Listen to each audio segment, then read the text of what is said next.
Indianapolis che van a luchar, come in gasolina traga millas sin tomar mitad. Indianapolis, Indianapolis, Indianapolis, Indianapolis, Indianapolis, Indianapolis. Hey, everybody, it's time for your Browns Friday Fumble. It's time to fall on it. Don't try to pick it up and run. Please do not. My name is Dave. I am Dylan. Please stop talking like that. It's Yes, annoying sir. the listeners. Both of them are mad. Dylan, what day of the week is it right now? It's Victory Friday. You really got to stop it with the voice. And also I asked a simple question of what day of the week it is. I'm sorry, Dave. The voice is more important now. I feel like the voice thing is more important than the... Okay. Can you just call it Victory Friday? Just don't do it in that voice. Okay, it's Friday. Okay, and what did the Browns do this past week? They victored. You know what that makes this? Tell them what it is. Victory Friday. It's Victory Friday, ladies and gentlemen. I've said it before. I'll say it again. These Browns done gone streaking. Gosh darn it. This one feels bigger, Dave. Not only because it was in Texas, but the whole daggone game. It felt just so satisfying. Sizable. It seemed satisfyingly satisfiable and substantial. Yeah. To go in a real king size candy bar. You go in there, you take on Americans team, and you whoop them. You know. Yeah, I mean we got to chatting real early, real quick in there, Dave, and we were wondering where you were, and somebody threw out you might have gone down to Remdesivir's Farms, and I did not. I was simply eating lunch. No, still no fall festivals. No fall festivals, and I don't quite know why. This past weekend, everybody was talking about health and all this stuff, and I was just trying to figure out what was happening. But then the game came on, and that was really the only thing. Back to normalcy. Yeah, you know? Cowboys fans are clearly better than Browns fans, as we've seen. There seem to be more Cowboys fans in that stadium. Well, Dave, they're Americans' team. You know they are, but. Still, we need to get to the bottom of this attendance problem that the NFL's got. I don't know if it's 4K is the problem. People can just watch it with the 4K on their homes. They can watch it on any sort of streaming service. Well, that's why we didn't go. Well, no, I wanted to. 4K. Yeah, but I had 4K. I wanted to go. Did you want to go? This was supposed to be our out of town game this year. It was, and but then I got a 4K TV. Me too, and so we both watched it in 4K. And why are we going to go when it's in 4K? So let's talk about the game, Dylan. It was we might as well.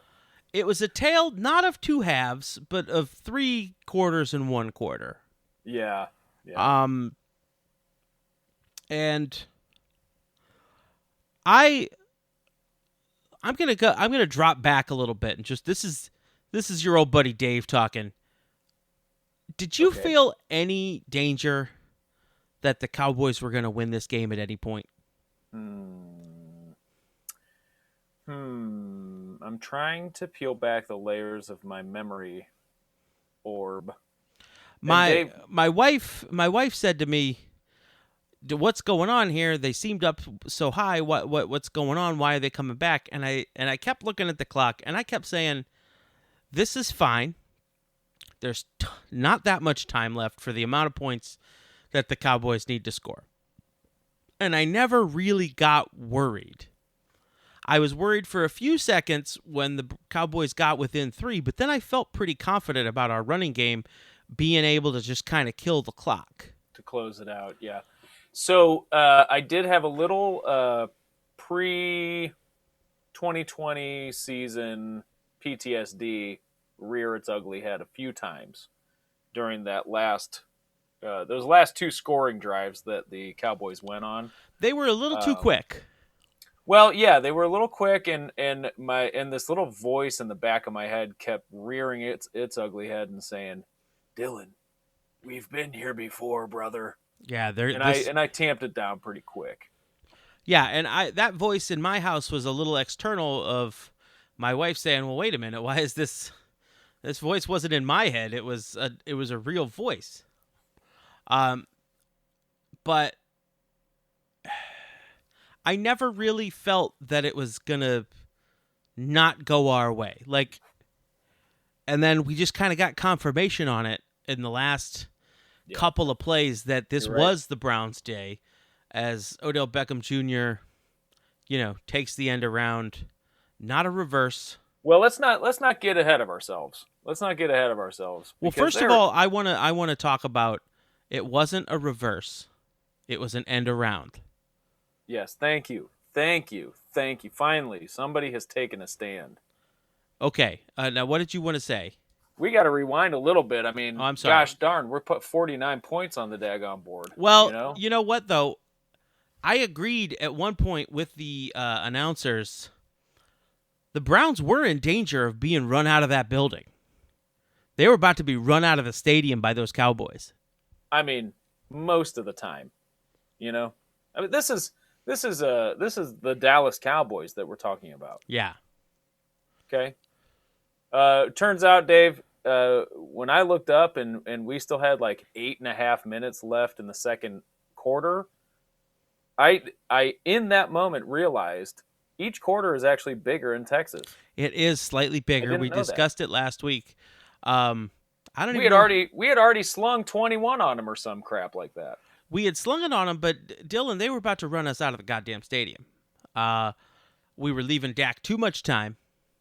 It was just a matter of time before the Cowboys turned it on and came back and ran us out of the stadium, because really most of what the Cowboys did was really great.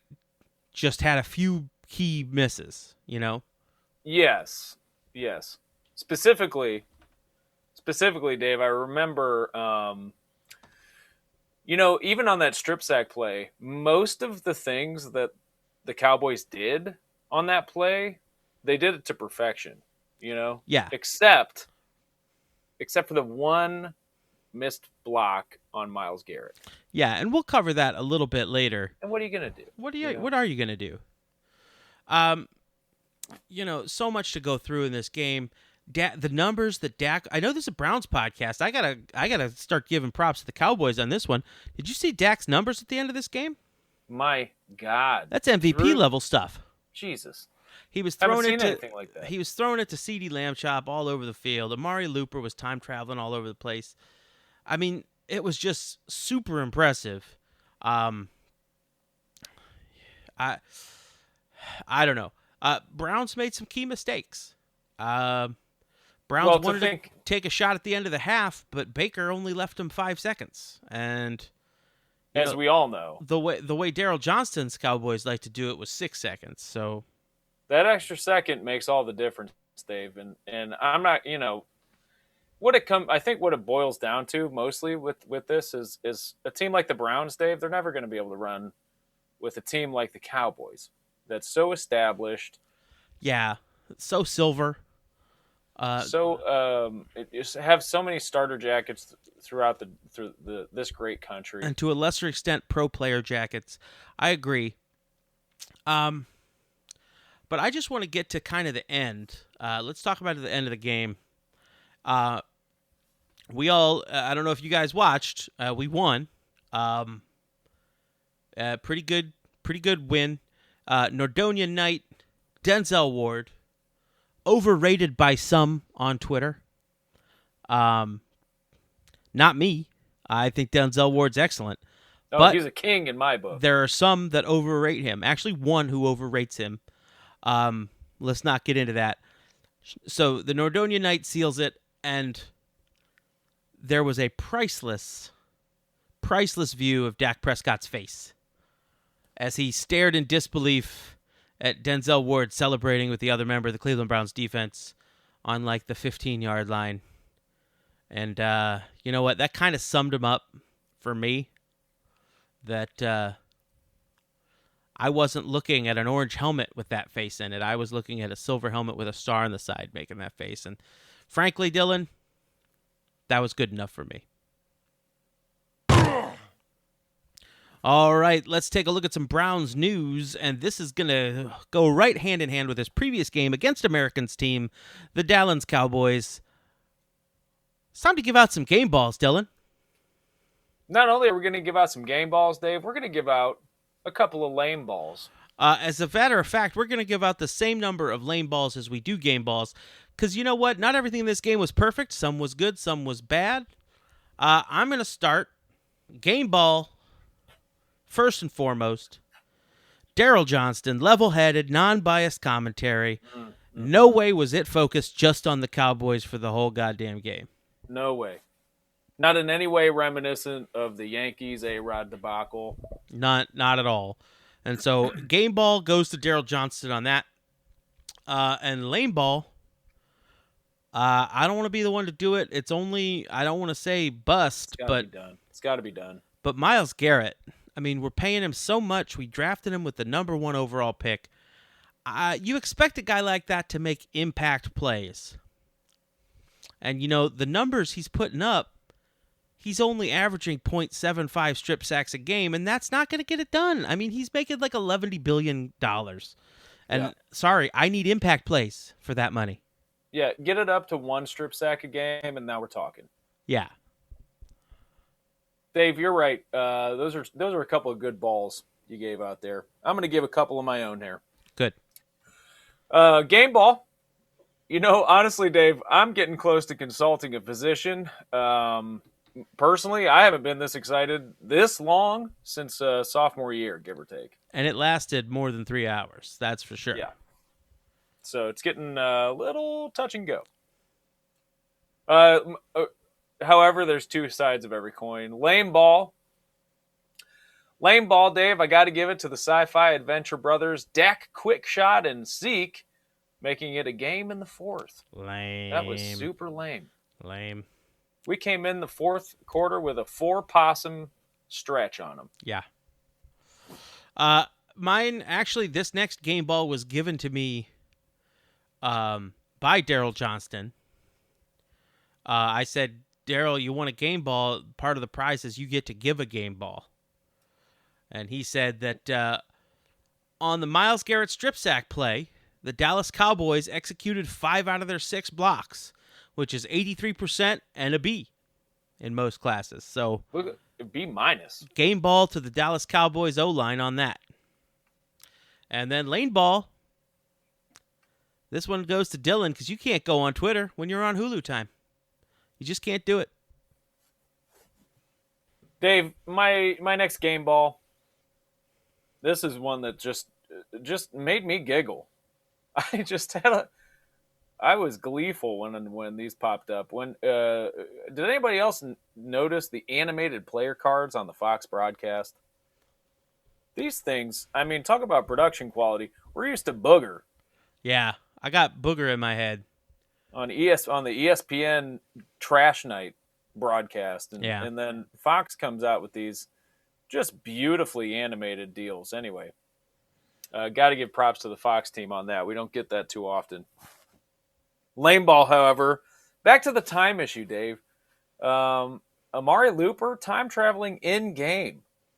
That's a big violation. I'm really surprised they didn't flag him for it. And after last year, you used to be able to call that. You used to be able to throw the challenge flag to challenge a time interference, and you can't do that anymore. They took that out. No. Game ball.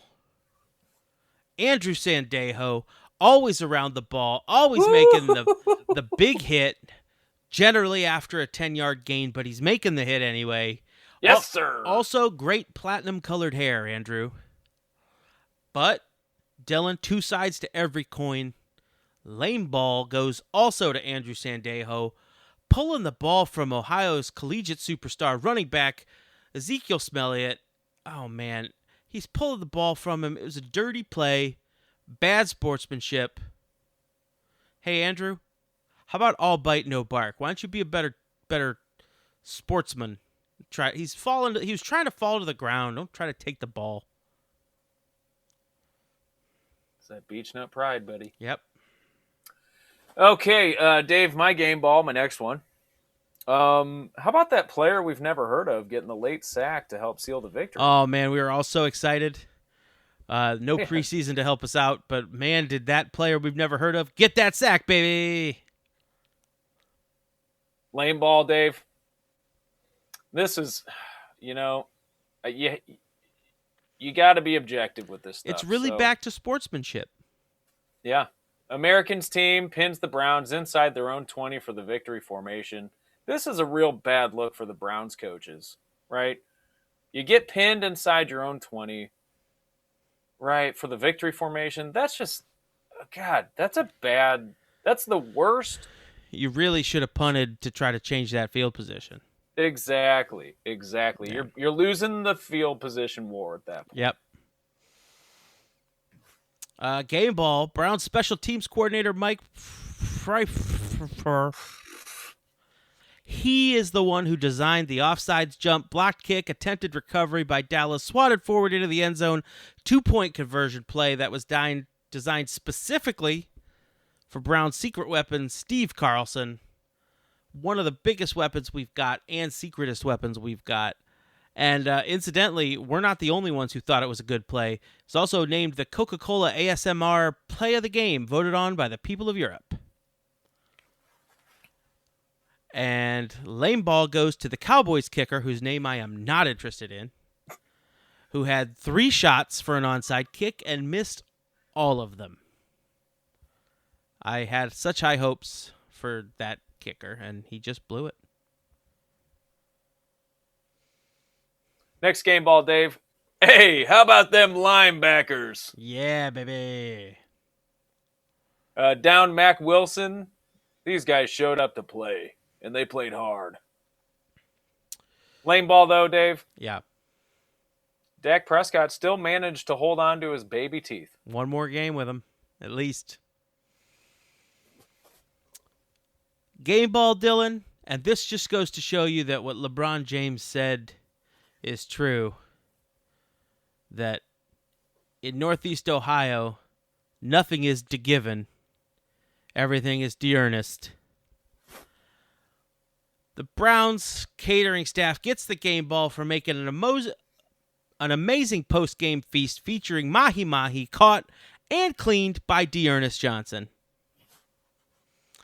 And lame ball highly touted Browns right guard Wyatt Teller for putting barbecue sauce on it. Finally, Dave, we got our last one here. Game ball going straight to OBJ, number 13, for making his play on for playing in his 20th game as a Brown. And as we all know, the tradition is to always give a game ball to a player making his 20th appearance. Lame ball, final. Jerry Jones, you own the Cowboys, buddy. You got to own that L, big fella. That shit's on you. Hey, this is Hugh Jackson, and now it is time to know your foe. Back to you, Dave and Dalen. All righty. Thank you, Hugh. The Indianapolis Dolts, if you ask me. Dylan. Shoot. Oh, man, I hope they didn't hear that one. Yeah, you know that what? One hurts. You know what? I heard a lot of the Jake Burns types try to tell me that the Indianapolis Bolts are a good football team and that they have a dominant front seven and they'll be tough to run the ball on. This game's going to be a real challenge for the offense to move the ball and score points. Oh, Phillip Rivers, he's got so much experience and so many weapons. He could completely tear our depleted secondary apart.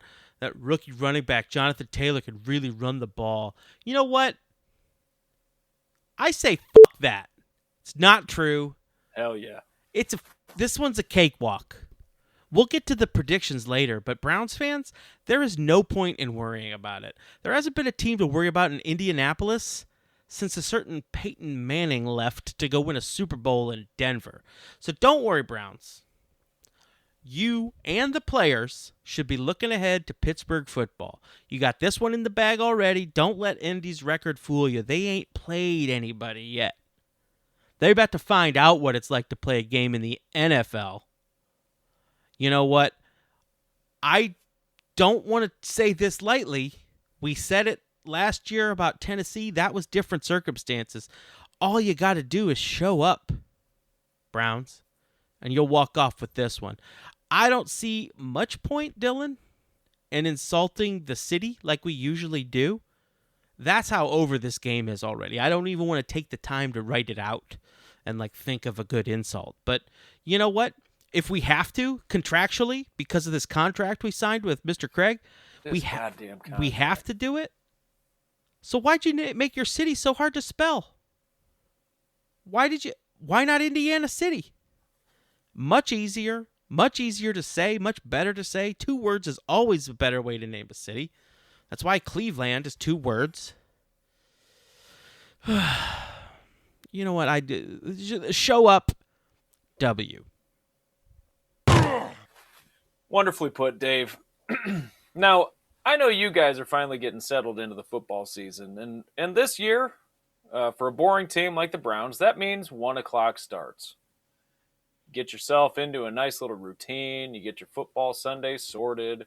The NFL throws you a curveball and gives you a 4:25 start. Listen, this can be tough to swallow. You have to rearrange your family's entire schedule and also keep a low profile about it. So you don't, annoy everyone else in the family who doesn't demand 3 hours of uninterrupted TV time. Here's the thing. We came up with a few tips just for you to navigate this week's late start. First thing, Dylan, let's use this week to our advantage. Let's just go ahead and I'm going to go out on a limb that all of you guys, because number one, you're all guys listening, you're all in stereotypical, misogynistic, cliche marriages. Okay?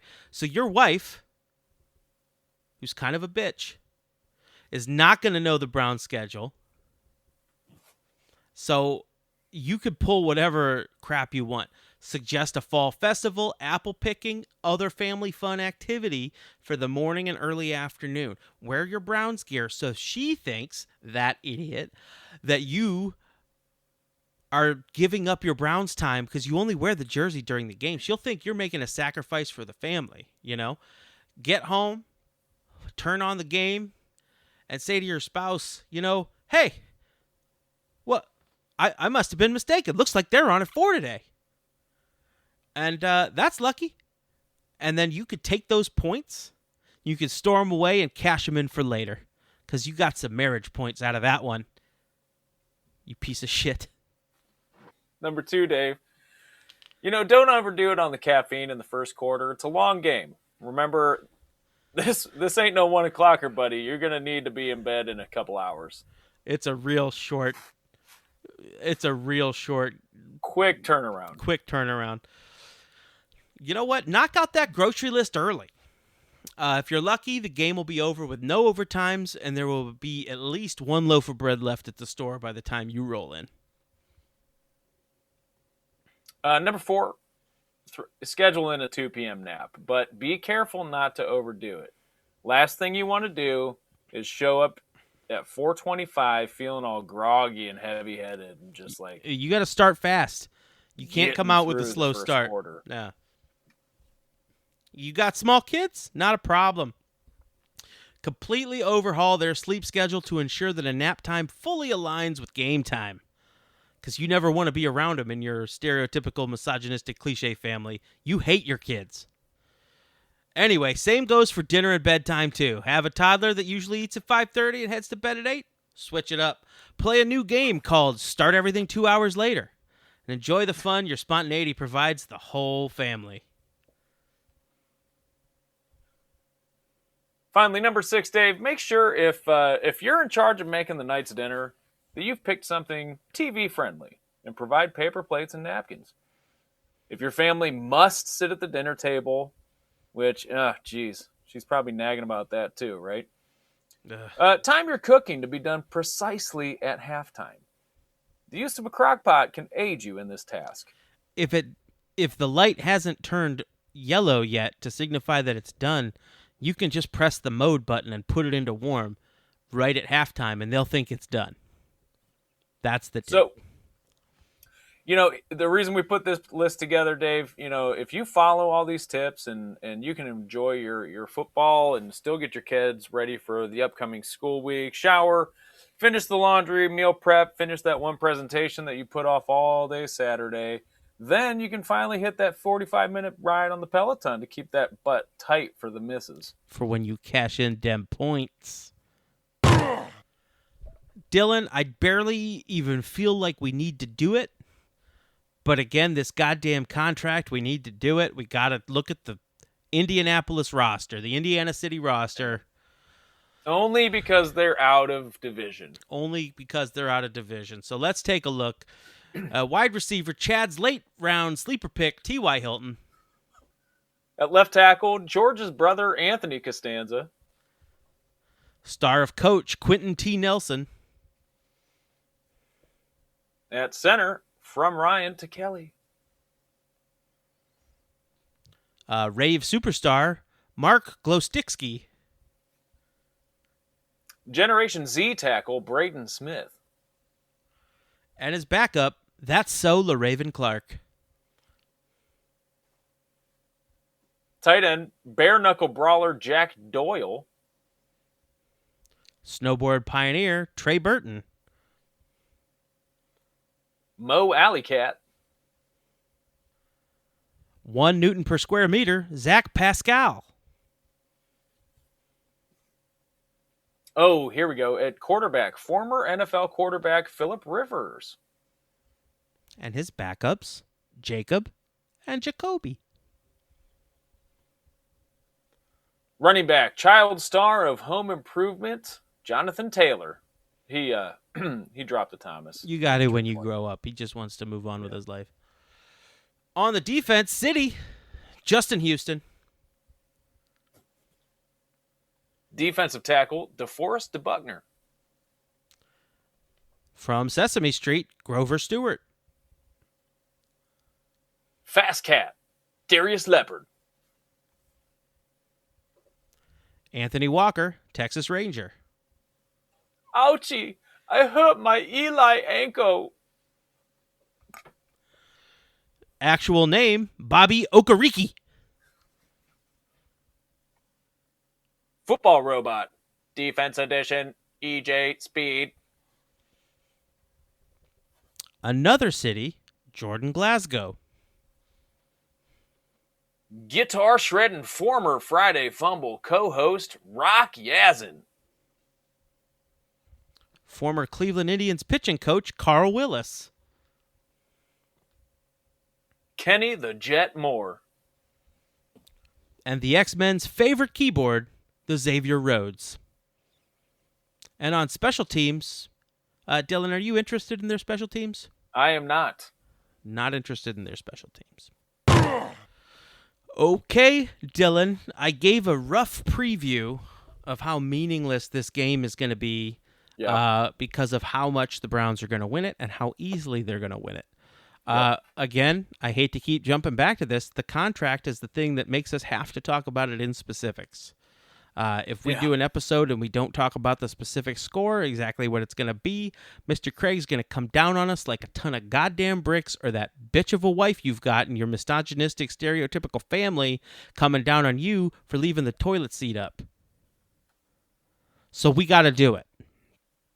I'm trying to think of the other ways we've decided how to predict this. We've done the offense, we've done the defense, we've done the quarters. Dylan, how do you want to do it? How do you want to split it up? Because I don't want to do all the work, but I also don't want to push all the work to you. We're a team. We need to come at this as a team. Yeah. How about this? How about we finish each other's sentences? Great. So, in the first quarter, Dave.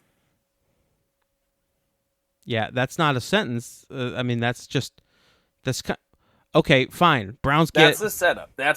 In the first quarter. In the first quarter, the Browns... Do you have a piece of paper? The Browns are going to put up a touchdown,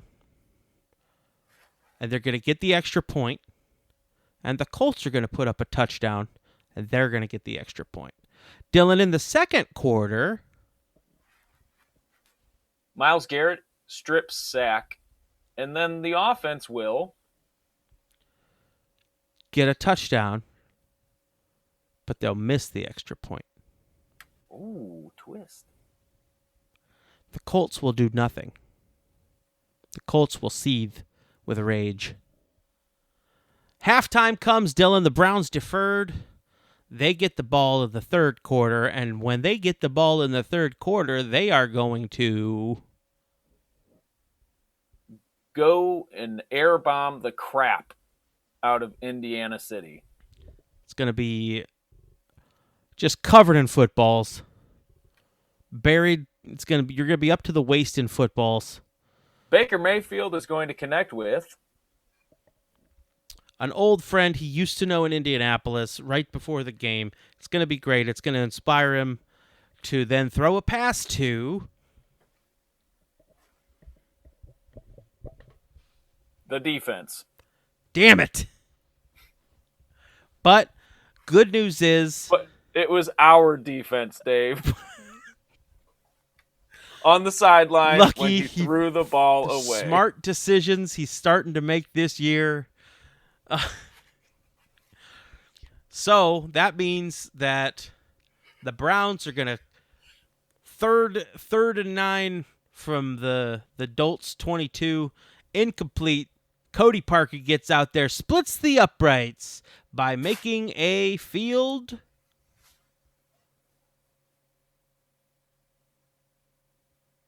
Yates.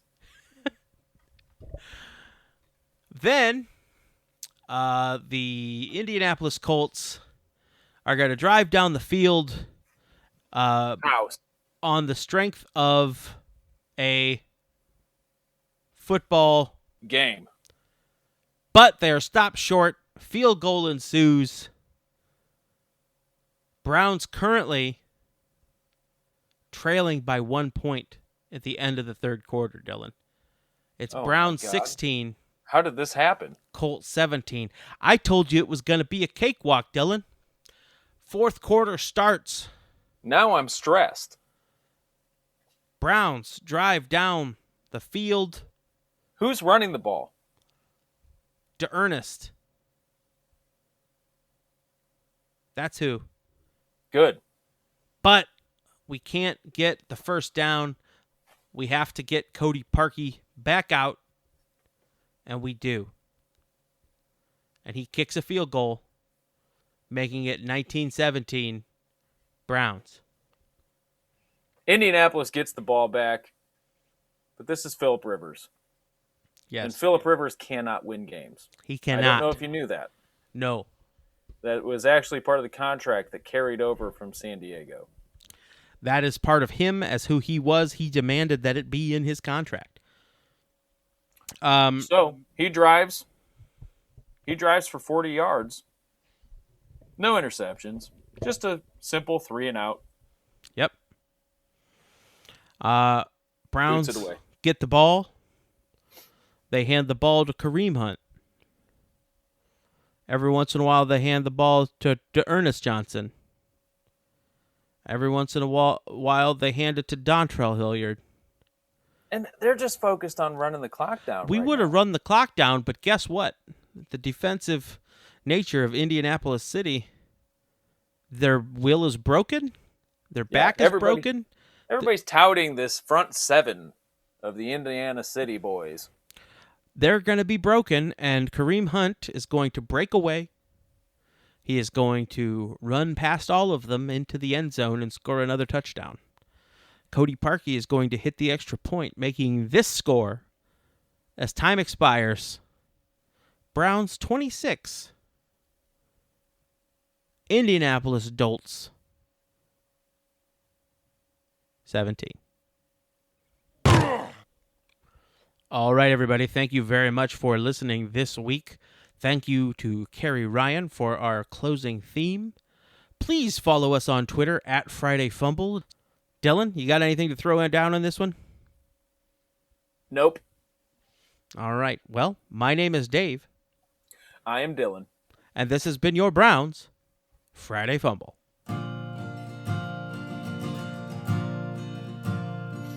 It's Friday, Friday, gotta get down on Friday. Everybody's looking forward to the weekend, Friday, Friday, getting down on Friday. Everybody's looking forward to the weekend, partying, partying, yeah, partying, partying.